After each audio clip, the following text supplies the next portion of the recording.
क्या है ईवीएम का खेल? लोकतंत्र क्यों हो रहा है फेल?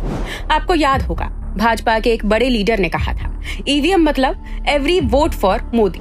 तो क्या ये बात सच है कि मोदी ईवीएम में हेराफेरी कर रहे हैं? ये सवाल इसलिए भी उठ रहा है क्योंकि ईवीएम मशीनों की सारी जिम्मेदारी सरकार ने अपने हाथों में ले रखी है। कांग्रेस के समय चुनाव आयुक्त की बहाली में चीफ जस्टिस ऑफ इंडिया का रोल होता था। मोदी ने चीफ जस्टिस ऑफ इंडिया से ये पावर छीन लिया। अब चुनाव आयुक्त खुद मोदी बहाल करते हैं और अपने मन मुताबिक ईवीएम मशीनों की सेटिंग कराते हैं। ऐसा मैं नहीं कह रही, देश की ज्यादातर विपक्षी पार्टियां और सिविल सोसाइटी के लोग कह रहे हैं। ईवीएम पर सवाल क्यों उठ रहा है? अभी पिछले महीने हरियाणा में चुनाव हुआ।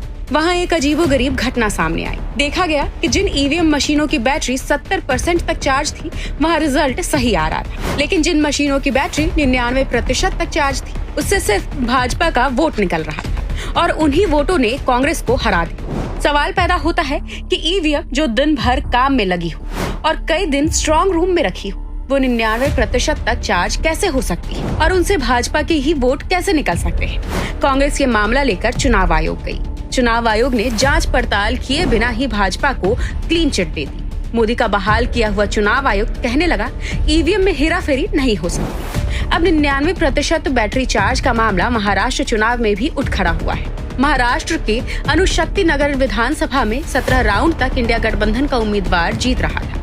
फिर 99% ईवीएम मशीन आ गई और पासा पलट गया। ये बहुत ही चिंता का विषय है। मैं इलेक्शन कमीशन को अभी लिख रहा हूँ रिकाउंटिंग के लिए, और मुझे पूरी उम्मीद है कि ये जो 99% बैटरी का जो मिथ है, उसको लेकर कोई ना कोई जो है कारण और कोई ना कोई जो है जांच बैठाई जाएगी। इस 99% वाली मशीन से थोक में भाजपा को वोट हासिल हुआ। तो सवाल पैदा होता है कि आखिर कुछ तो गड़बड़ है।